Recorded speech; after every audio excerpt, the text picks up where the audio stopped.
Flash 1 from 1. Second box from 3.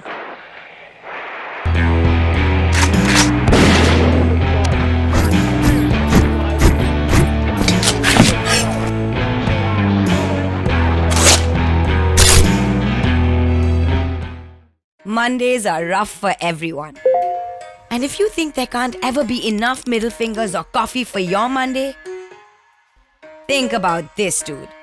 This soldier at war. How rough must have been his Mondays and how much coffee he needed. And it was in these tough times and to keep up the morale of the men at war that instant coffee was invented. Here's the history of instant coffee. Let's start it. What is instant coffee? Simply put, instant coffee is soluble coffee. That is, coffee crystals or powder that can be dissolved in hot water to make a quick cup instead of the whole brewing process. Faster prep speed, lower shipping weight and volume, and longer shelf life made instant coffee a wartime necessity.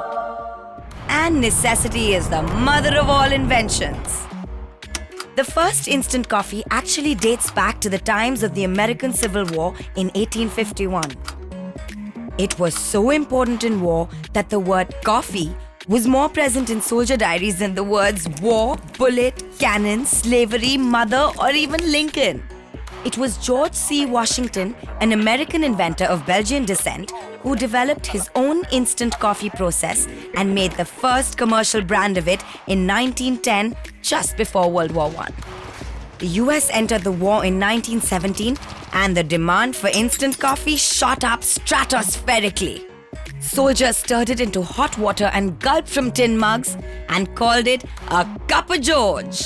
A soldier wrote that after he's done whipping the Kaiser, he would want to go look for George Washington to thank him for being a soldier's true friend.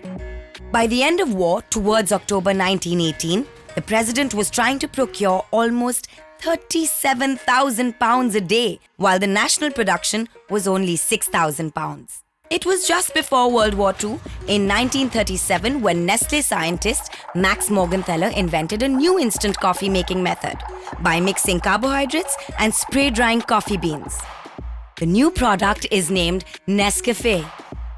More than 3/4 of Nescafé's worldwide production was consumed in Switzerland, the UK, and the US during the Second World War. Another great invention during this time was the Americano.